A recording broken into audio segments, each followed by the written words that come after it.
여러분은 혹시 이런 생각을 해본 적이 있으신가요? 내가 지금까지 살아오면서 저질렀던 실수들 중에 돌이킬 수 없는 것이 있을까? 우주의 법칙이라는 것이 정말 존재한다면 그 법칙이 절대로 용서하지 않는 행동이 있을까? 칼 융은 평생 인간의 심리와 영혼을 연구하면서 우리가 범할 수 있는 가장 깊은 수준의 잘못들을 발견했습니다. 그것은 단순히 법을 어기는 것이 아닙니다. 그것은 우리 존재의 가장 근본적인 진실을 배반하는 것입니다. 오늘 우리가 함께 탐구할 세 가지 행동은 바로 이것입니다. 신성한 신뢰를 배반하는 것, 내면의 진실로부터 도망치는 것, 그리고 다른 사람의 빛을 꺼뜨리는 것. 이 세 가지는 윤기 보기에 우리 영혼에 가장 깊은 상처를 남기고 우주의 질서를 거스르는 행동들입니다. 그리고 더 무서운 것은 우리 대부분이 자신도 모르게 이런 행동들을 하고 있을 수도 있다는 것입니다. 지금부터 여러분과 함께 윤기 경고했던 우리 안의 그림자를 들여다보고 그것이 어떻게 우리를 파괴하는지, 그리고 어떻게 그것을 변화시킬 수 있는지를 깊이 탐구해 보겠습니다. 윤군 인간의 마음을 연구하면서 하나의 중요한 발견을 했습니다. 우리 각자의 내면에는 우리가 인정하고 싶지 않은 어두운 면이 있다는 것입니다. 윤군 이것을 그림자라고 불렀습니다. 그림자는 우리가 부끄럽게 여기고 숨기고 부정하는 모든 것들의 총합입니다. 우리의 욕망, 두려움, 분노, 질투, 이기심. 이런 것들을 우리는 의식에서 밀어내고 무의식 속에 감춰둡니다. 하지만 융은 경고합니다. 그림자를 인정하지 않는다고 해서 그것이 사라지는 것은 아니라고. 오히려 그림자는 어둠 속에서 더 강력해지고 우리가 의식하지 못하는 방식으로 우리의 행동을 지배하게 됩니다. 그리고 바로 이 그림자가 우리로 하여금 세 가지 용서받을 수 없는 행동을 하게 만듭니다. 첫 번째는 신성한 신뢰의 배반입니다. 신뢰는 인간관계의 가장 근본적인 토대입니다. 우리가 누군가를 신뢰한다는 것은 우리의 가장 취약한 부분을 그 사람에게 보여준다는 의미입니다. 그것은 우리의 영혼을 여는 것입니다. 그래서 융은 신뢰를 신성한 것이라고 불렀습니다. 그것은 단순한 사회적 계약이 아니라 영혼과 영혼 사이의 연결입니다. 생각해 보세요. 누군가가 여러분에게 자신의 가장 깊은 비밀을 털어놓았다고 해봅시다. 그것은 그 사람이 평생 숨겨왔던 고통, 수치심, 두려움일 수 있습니다. 그 순간 그 사람은 자신의 갑옷을 벗고 완전히 무방비 상태가 된 것입니다. 이것은 엄청난 용기가 필요한 일입니다. 그리고 이런 신뢰를 받는 것은 큰 책임입니다. 융은 이런 순간을 거의 종교적인 차원에서 이해했습니다. 그것은 성스러운 공간이고 그곳에서 우리는 다른 사람의 영혼을 마주하고 있는 것입니다. 그런데 만약 우리가 이 신뢰를 배반한다면 어떻게 될까요? 그 비밀을 다른 사람에게 누설하거나 그것을 이용해서 상대방을 조종하거나 약점으로 삼아 공격한다면요. 융은 이것을 영혼의 살해라고 표현했습니다. 물리적으로 사람을 죽이는 것만큼이나 혹은 그보다 더 심각한 죄라고 본 것입니다. 왜냐하면 우리가 누군가의 신뢰를 배반할 때 우리는 그 사람의 영혼에 치유되기 어려운 상처를 남기기 때문입니다. 배신당한 사람은 더 이상 누구도 믿을 수 없게 됩니다.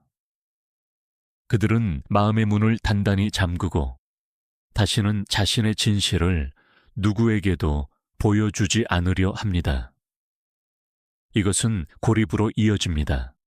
그리고 고립은 영혼의 죽음입니다. 인간은 관계 속에서 존재하는 존재입니다.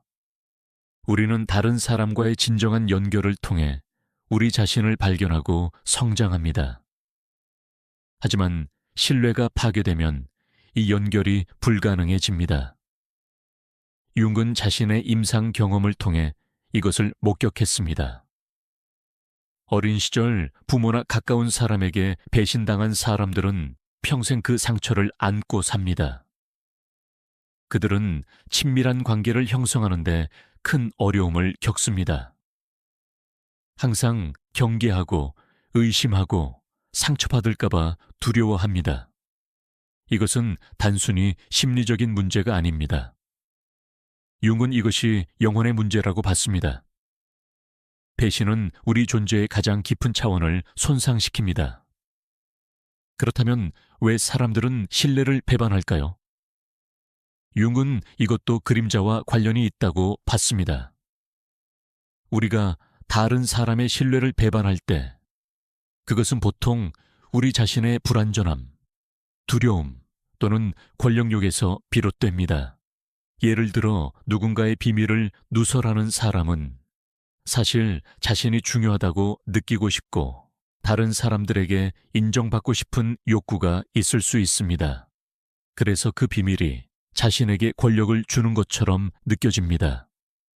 또는 누군가를 조종하기 위해 그들의 약점을 이용하는 사람은 사실 자신이 무력하다고 느끼고 있을 수 있습니다.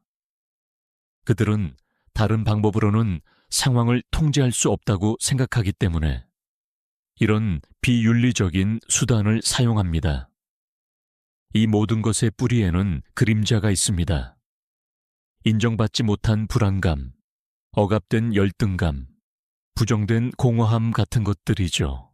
융은 이것이 왜 용서받을 수 없는 행동인지를 우주적 차원에서도 설명했습니다. 그는 동시성이라는 개념을 발전시켰는데 이것은 의미 있는 우연의 일치를 말합니다. 융은 우주에는 인과관계로 설명할 수 없는 연결이 있다고 믿었습니다. 우리의 내면 상태와 외부 세계가 신비로운 방식으로 연결되어 있다는 것입니다. 그래서 우리가 신뢰를 배반할 때 우리는 단지 한 사람과의 관계를 파괴하는 것이 아닙니다. 우리는 우주적 질서, 즉 존재들 사이의 신성한 연결을 파괴하는 것입니다. 한국의 전통 사상에도 비슷한 개념이 있습니다. 인연이라는 말이 있습니다. 사람들 사이의 만남은 우연이 아니라 깊은 인연에 의한 것이라는 믿음입니다. 그리고 이 인연을 소중히 여기고 지키는 것이 도리입니다. 신뢰를 배반하는 것은 이 인연을 끊는 것이고 그것은 우주의 질서를 어지럽히는 것입니다. 그래서 예로부터 배신자는 가장 큰 비난을 받았습니다. 융은 이것이 단순히 문화적 규범이 아니라 인간 심리의 깊은 진실을 반영하는 것이라고 봤습니다. 우리의 무의식은 배신의 무게를 압니다. 우리가 의식적으로 그것을 정당화하려고 해도 무의식은 진실을 알고 있습니다. 그래서 신뢰를 배반한 사람은 죄책감에 시달립니다. 그들은 밤에 잠을 이루지 못하고 악몽을 꾸고 불안에 시달립니다. 이것은 무의식이 보내는 메시지입니다. 당신이 무언가 근본적으로 잘못된 일을 했다는 것을요. 두 번째, 용서받을 수 없는 행동은 내면의 진실로부터 도망치는 것입니다. 융은 개성화 과정이라는 개념을 제시했습니다. 이것은 우리가 진정한 자기 자신이 되어가는 과정입니다. 그리고 이 과정의 핵심은 자기 자신과 정직하게 대면하는 것입니다.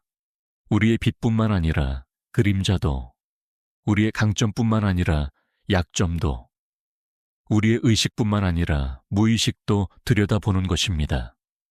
하지만 많은 사람들이 이 내면의 진실로부터 도망칩니다. 그들은 자신의 진짜 감정을 억압하고 자신의 진짜 욕망을 부정하고 자신의 진짜 모습을 숨깁니다. 그리고 대신 가면을 씁니다. 융은 이것을 페르소나라고 불렀습니다. 페르소나는 우리가 세상에 보여주는 얼굴입니다. 그것은 필요한 것입니다. 우리는 사회 속에서 살아가기 위해 어느 정도의 페르소나가 필요합니다. 하지만 문제는 우리가 페르소나와 자신을 동일시할 때 발생합니다. 우리가 가면이 진짜 나라고 믿기 시작할 때 우리는 내면의 진실로부터 단절됩니다. 우리는 다른 사람들이 원하는 모습, 사회가 기대하는 모습, 우리 자신이 되어야 한다고 생각하는 모습을 연기합니다. 하지만 그 아래 진짜 우리는 질식하고 있습니다. 융은 이것을 영혼의 죽음이라고 불렀습니다. 우리가 우리 자신의 진실을 배반할 때 우리는 우리 존재의 핵심을 배반하는 것입니다. 이것은 신뢰의 배반만큼이나 심각합니다.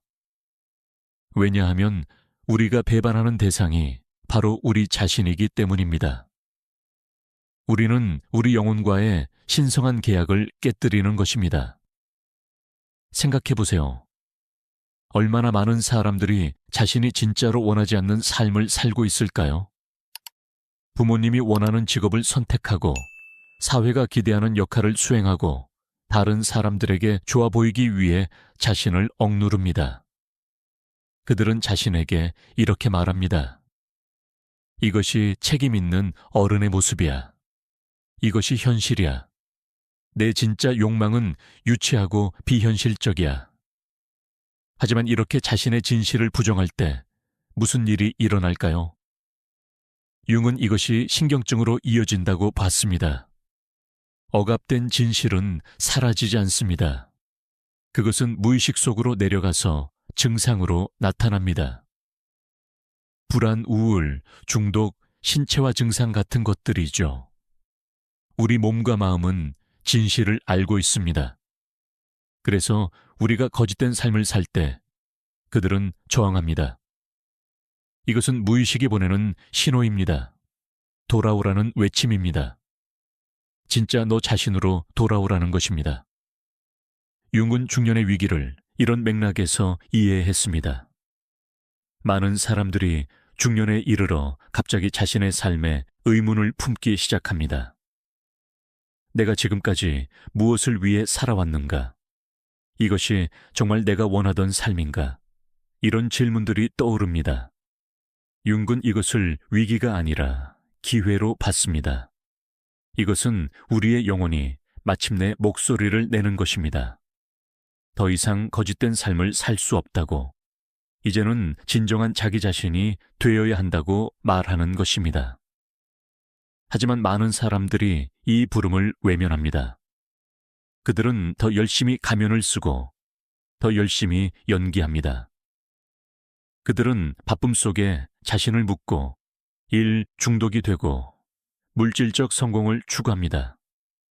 이 모든 것은 내면의 목소리로부터 도망치기 위한 것입니다. 하지만 도망칠수록 그 목소리는 더 커집니다. 그리고 결국에는 어떤 형태로든 폭발합니다. 심각한 질병, 관계의 파탄, 또는 깊은 우울증 같은 것으로요. 융은 왜 이것이 용서받을 수 없는 행동인지를 이렇게 설명했습니다. 우리 각자는 이 세상에 태어날 때 고유한 목적을 가지고 태어났다고, 우리는 각자 펼쳐야 할 독특한 가능성을 가지고 있습니다. 이것은 우리의 운명이고 우리의 소명입니다. 융은 이것을 자기 실현이라고 불렀습니다. 우리가 우리 안에 잠재된 가능성을 온전히 실현하는 것입니다. 하지만 우리가 내면의 진실로부터 도망칠 때 우리는 이 소명을 배반하는 것입니다. 우리는 우리가 되어야 할 사람이 되지 않습니다. 이것은 개인적인 비극일 뿐만 아니라 우주적인 손실입니다. 왜냐하면 세상은 진정한 당신을 필요로 하기 때문입니다.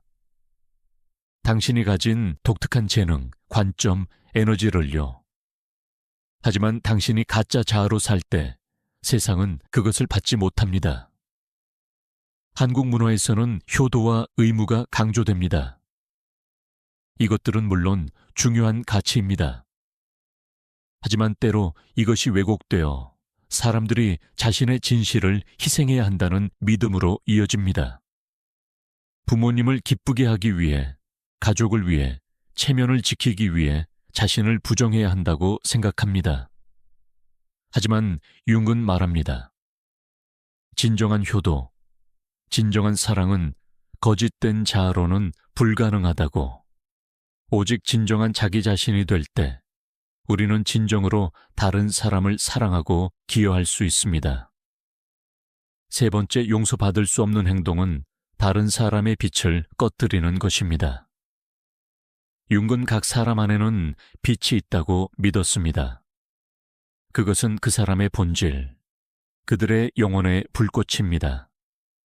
어떤 사람들에게 이 빛은 창조성으로 나타나고, 어떤 사람들에게는 열정으로, 또 어떤 사람들에게는 순수한 기쁨으로 나타납니다. 이 빛은 각자 고유하고 소중합니다. 그것은 그 사람이 세상에 가져오는 선물입니다. 하지만 안타깝게도 많은 사람들이 다른 사람의 빛을 꺼뜨립니다. 때로는 의도적으로, 때로는 무의식적으로요.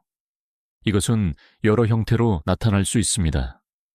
비판, 조롱, 무시, 질투, 또는 단순히 무관심으로요. 예를 들어 아이가 자신의 꿈을 이야기할 때 부모가 그것이 비현실적이라고 무시한다면 그것은 아이의 빛을 꺼뜨리는 것입니다. 누군가가 열정적으로 무언가에 대해 이야기할 때 우리가 냉소적으로 반응한다면 그것도 그 사람의 빛을 흐리게 하는 것입니다. 융은 이것을 특히 심각하게 봤습니다. 왜냐하면 우리가 다른 사람의 빛을 꺼뜨릴 때 우리는 단지 그 사람에게 상처를 주는 것이 아니라 그들의 영혼을 손상시키기 때문입니다. 특히 아이들의 경우 이것은 치명적일 수 있습니다. 아이들은 아직 자신의 정체성을 형성하는 과정에 있습니다. 그들은 주변 사람들의 반응을 통해 자신이 누구인지를 배웁니다. 만약 그들의 빛이 계속해서 부정되고 억압된다면 그들은 그 빛을 숨기는 법을 배웁니다. 그리고 결국에는 그 빛이 있었다는 사실조차 잊어버립니다. 융은 자신의 임상, 경험에서 이런 사람들을 많이 만났습니다. 그들은 겉으로는 성공적인 삶을 살고 있는 것처럼 보이지만 내면에는 깊은 공허함이 있습니다. 그들은 자신이 누구인지, 무엇을 원하는지 모릅니다. 그들의 빛이 너무 오래 꺼져 있었기 때문입니다. 융의 치료 작업 중 많은 부분은 이 잃어버린 빛을 다시 찾는 것이었습니다. 사람들이 자신 안에 있는 불꽃을 다시 발견하고 그것을 살려내도록 돕는 것이었습니다. 그런데 왜 사람들은 다른 사람의 빛을 꺼뜨릴까요? 융은 이것도 그림자와 관련이 있다고 봤습니다. 우리가 다른 사람의 빛을 견딜 수 없을 때 그것은 보통 우리 자신의 빛이 꺼져 있기 때문입니다. 우리가 우리 자신의 가능성을 실현하지 못하고 있을 때 다른 사람이 그들의 가능성을 펼치는 것을 보면 고통스럽습니다.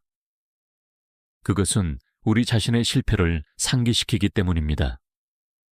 그래서 우리는 무의식적으로 다른 사람을 끌어내립니다.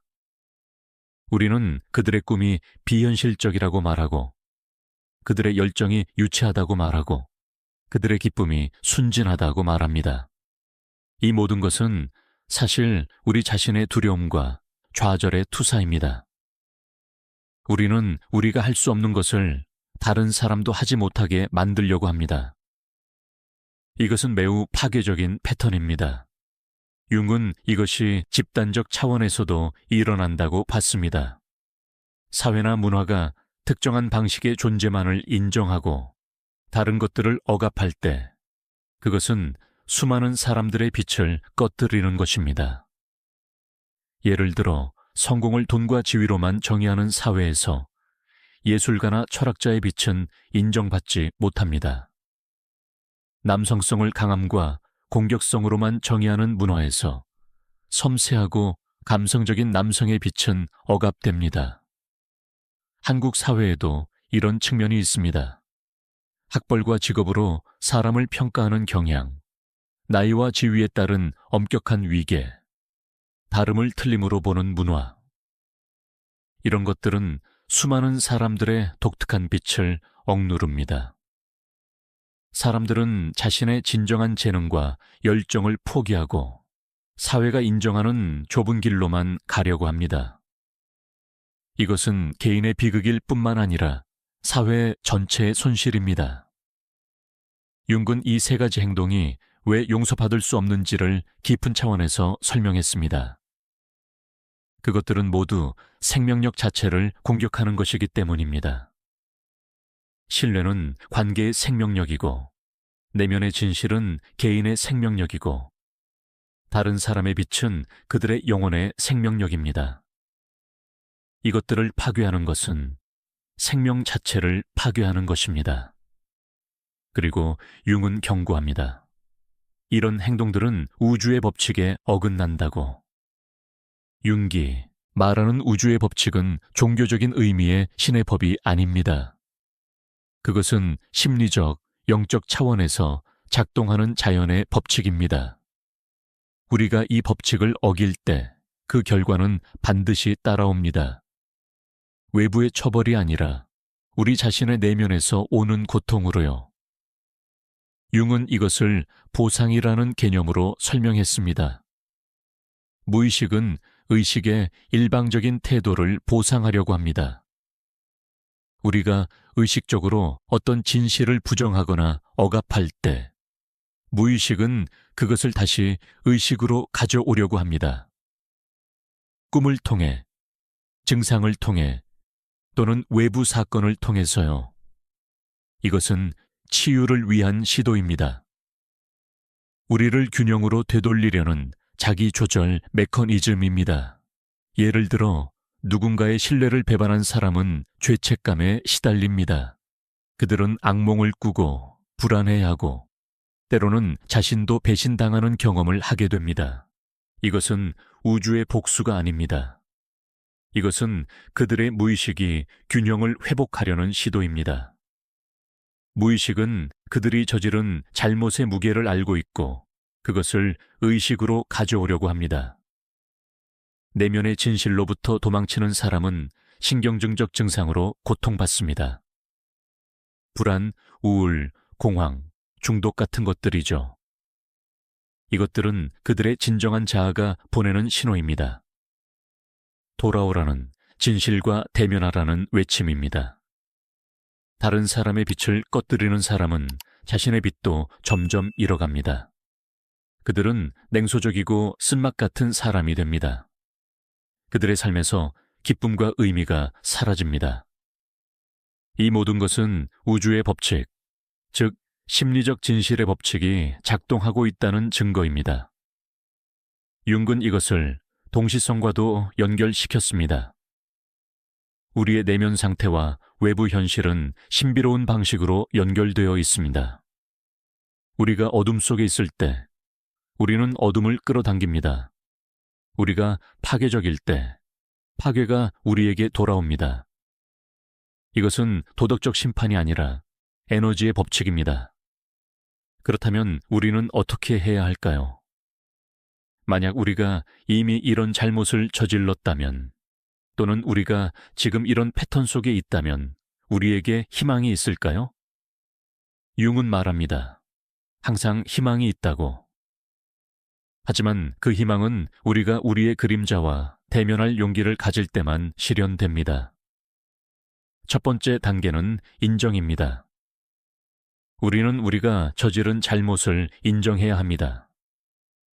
변명하지 않고 정당화하지 않고 있는 그대로 받아들여야 합니다. 네, 나는 누군가의 신뢰를 배반했습니다. 네, 나는 내 진실로부터 도망쳤습니다. 나는 다른 사람의 빛을 꺼뜨렸습니다. 이런 인정은 매우 고통스럽습니다. 그것은 우리의 자존심에 상처를 입힙니다. 하지만 이것 없이는 변화가 불가능합니다. 두 번째 단계는 책임입니다. 우리는 우리 행동의 결과에 대해 책임을 져야 합니다. 가능하다면 우리가 상처 준 사람들에게 진심으로 사과해야 합니다. 하지만 진정한 사과는 단순히 미안하다는 말이 아닙니다. 그것은 우리가 왜 그런 행동을 했는지를 이해하고 다시는 그렇게 하지 않겠다는 진정한 의도를 가지는 것입니다. 세 번째 단계는 그림자 작업입니다. 우리는 우리 안의 어둠을 들여다봐야 합니다. 우리를 그런 행동으로 이끈 두려움, 불안, 분노, 질투를 직면해야 합니다. 이것은 혼자서 하기 어려운 작업입니다. 때로는 치료사나 상담사의 도움이 필요합니다. 용 자신도 말년에 자신의 그림자와 깊이 씨름했고 그 과정에서 엄청난 통찰을 얻었습니다. 그림자 작업은 우리가 우리의 어두운 면을 인정하고 통합하는 과정입니다. 우리는 그것을 없애려고 하는 것이 아닙니다. 그것은 불가능합니다. 대신 우리는 그것을 의식으로 가져와서 그것과 건설적인 관계를 맺는 법을 배웁니다. 예를 들어 우리 안에 질투가 있다면 우리는 그것을 부정하는 대신 인정합니다. 그리고 그 질투가 무엇을 말하고 있는지 들어봅니다. 아마도 그것은 우리가 소홀히 한 우리 자신의 꿈을 상기시키고 있을 것입니다. 네 번째 단계는 재헌신입니다. 우리는 새로운 방식으로 살기로 결심해야 합니다. 신뢰를 배반했다면 이제는 신뢰를 지키는 사람이 되기로 결심합니다. 내면의 진실로부터 도망쳤다면 이제는 용기 있게 그것과 대면하기로 결심합니다. 다른 사람의 빛을 꺼뜨렸다면 이제는 그들의 빛을 키우는 사람이 되기로 결심합니다. 다섯 번째 단계는 꾸준한 실천입니다. 변화는 하루아침에 일어나지 않습니다. 우리는 매일, 매 순간 새로운 선택을 해야 합니다. 누군가가 우리에게 비밀을 털어놓을 때 우리는 그것을 신성하게 여기는 선택을 합니다. 우리 내면에서 진실의 목소리가 들릴 때 우리는 그것을 경청하는 선택을 합니다. 누군가가 자신의 열정을 공유할 때 우리는 그것을 지지하는 선택을 합니다. 윤군 이 과정을 개성화의 여정이라고 불렀습니다. 그것은 우리가 점점 더 온전한 사람이 되어가는 과정입니다. 우리의 빛과 그림자, 의식과 무의식, 개인적인 자아와 집단적인 자기를 통합하는 과정입니다. 이것은 평생의 작업입니다. 우리는 결코 완벽해지지 않습니다. 하지만 우리는 계속 성장할 수 있습니다. 그리고 이 여정에서 가장 중요한 것은 자비입니다. 우리 자신에 대한 자비와 다른 사람에 대한 자비입니다. 융은 말했습니다. 우리 모두는 그림자를 가지고 있다고. 완전히 빛으로만 이루어진 사람은 없습니다. 우리 모두는 실수를 하고 넘어지고 때로는 길을 잃습니다. 중요한 것은 우리가 그때 어떻게 하느냐입니다. 우리가 우리의 잘못을 인정하고 배우고 성장할 수 있느냐입니다. 융은 또한 용서의 중요성을 강조했습니다. 우리 자신을 용서하고 다른 사람을 용서하는 것입니다.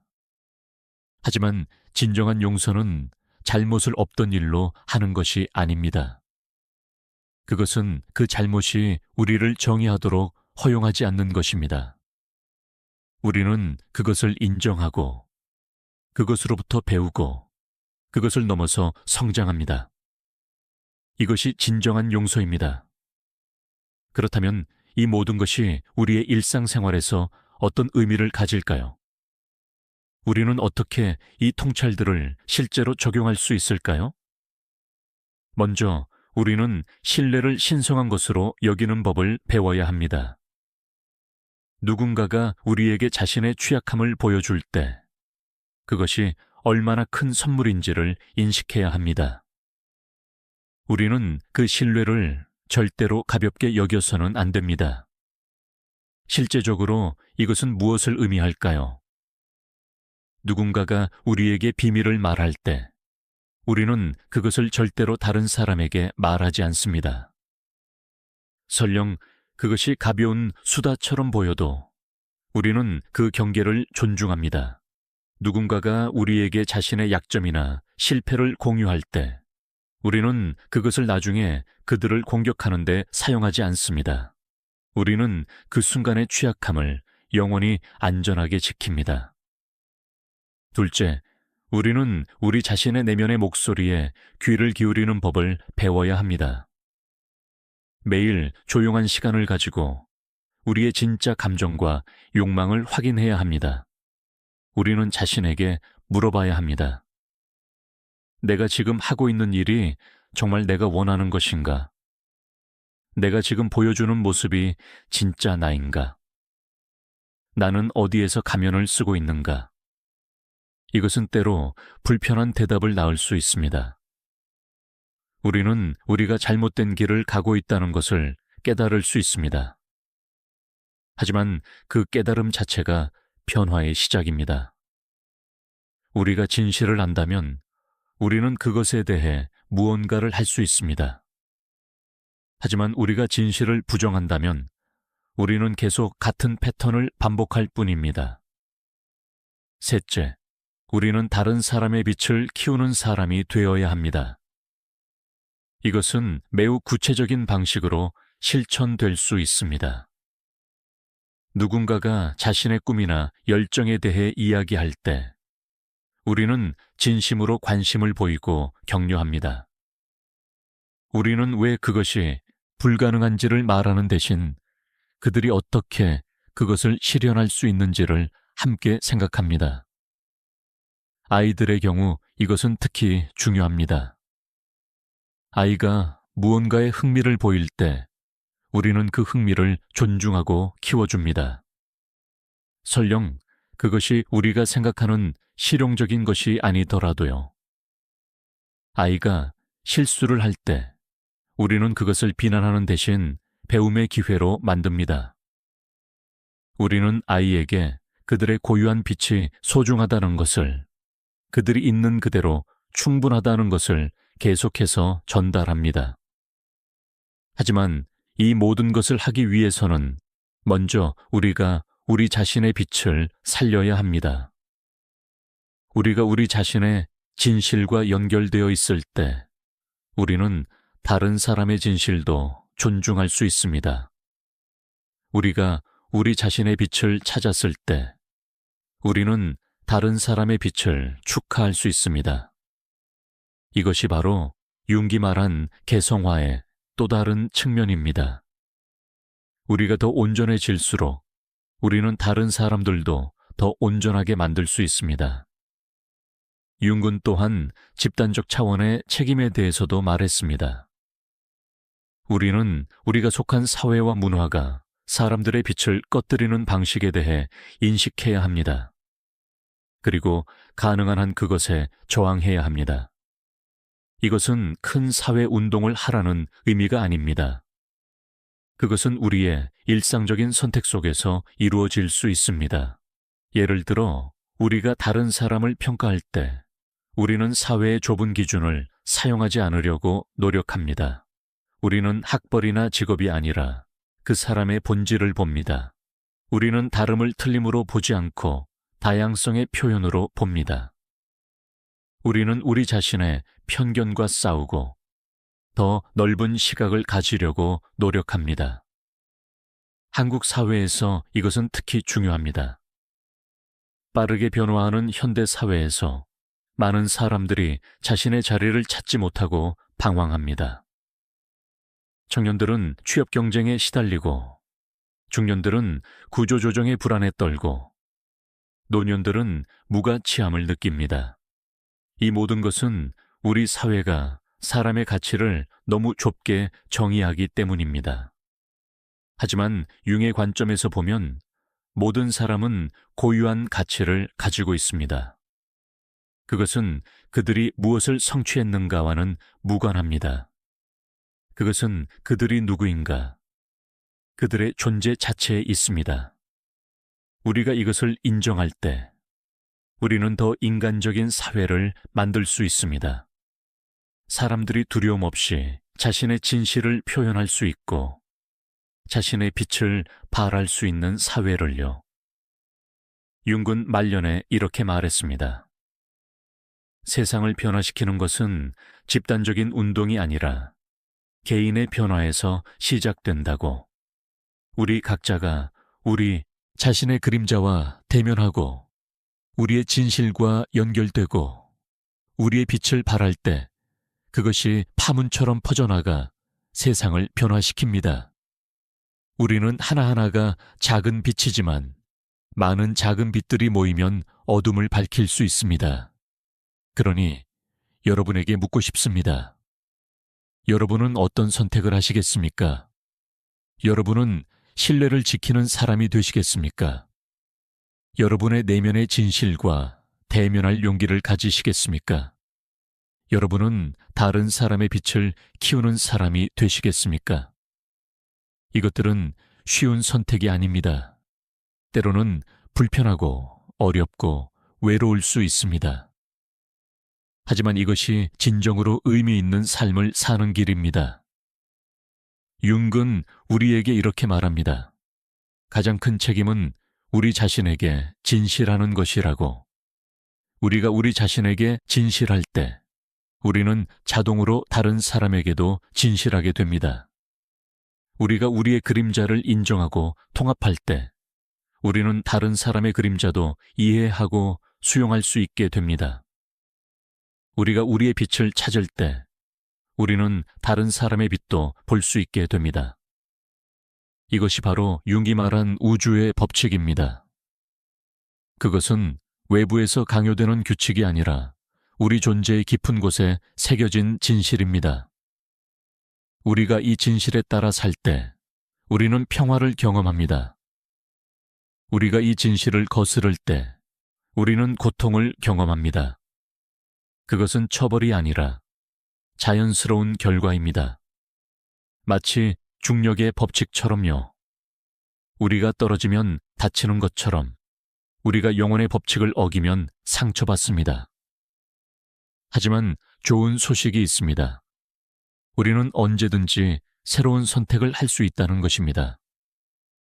과거가 우리를 정의하지 않습니다.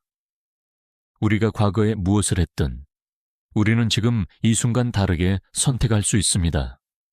우리는 신뢰를 회복할 수 있고 진실과 재연결될 수 있고 빛을 다시 살릴 수 있습니다. 이것이 바로 인간의 아름다움입니다. 우리는 고정된 존재가 아니라 계속 변화하고 성장하는 존재입니다. 융은 이것을 변환이라고 불렀습니다.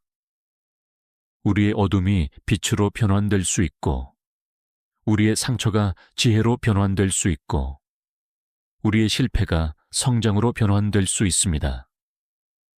하지만 이 변화는 우리가 먼저 있는 그대로의 진실과 대면할 때만 가능합니다. 우리는 우리의 그림자를 인정해야 합니다.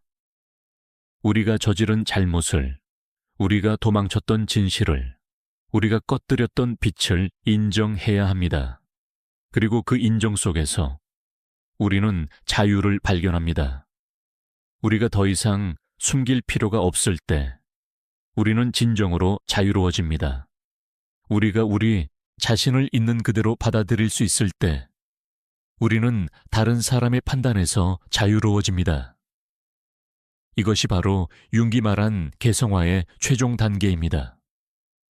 우리가 완전히 우리 자신이 되는 것, 더 이상 가면이 필요 없는 것입니다. 여러분, 우리는 오늘 매우 어두운 주제들을 탐구했습니다. 배신, 도피, 파괴. 하지만 이 어둠을 들여다보는 것은 우리를 절망시키기 위함이 아닙니다. 오히려 그것은 우리를 자유롭게 하기 위함입니다. 우리가 우리의 그림자를 볼 수 있을 때 우리는 그것에 의해 지배당하지 않을 수 있습니다. 우리가 우리의 어둠을 인정할 수 있을 때 우리는 우리의 빛을 더 밝게 발할 수 있습니다. 윤기 우리에게 남긴 가장 큰 선물은 이것입니다. 우리 모두는 빛과 어둠을 가지고 있고 그것이 괜찮다는 것입니다. 중요한 것은 우리가 우리의 전체성, 우리의 온전함을 향해 계속 나아가는 것입니다. 우리가 넘어질 때마다 다시 일어나는 것입니다. 우리가 실수할 때마다 그것으로부터 배우는 것입니다. 우리가 길을 잃을 때마다 다시 중심을 찾는 것입니다. 그리고 이 여정에서 여러분은 혼자가 아닙니다. 우리 모두가 이 길을 걷고 있습니다. 우리 모두가 우리의 그림자와 씨름하고 우리의 진실을 찾고 우리의 빛을 살리려고 노력하고 있습니다. 때로는 우리가 넘어지고 때로는 우리가 길을 잃지만 우리는 계속 나아갑니다. 왜냐하면 그것이 살아있다는 것의 의미이기 때문입니다. 융은 우리에게 이렇게 말합니다. 용기를 가지라고. 당신의 그림자를 두려워하지 말라고. 그것을 빛 속으로 가져오라고. 그리고 당신이 그렇게 할 때 당신은 당신이 상상했던 것보다 훨씬 더 크고 아름답고 강력한 존재라는 것을 발견할 것이라고. 당신 안에는 신성한 불꽃이 있고 그것은 결코 완전히 꺼지지 않습니다. 그것은 항상 거기에 있고 당신이 그것을 발견하기를 기다리고 있습니다. 그러니 오늘부터 다르게 선택해 보세요. 신뢰를 지키세요. 진실과 대면하세요. 빛을 키우세요. 그리고 무엇보다 자신에게 자비로우세요. 여러분의 여정에 평화와 용기와 지혜가 함께하기를 바랍니다. 감사합니다.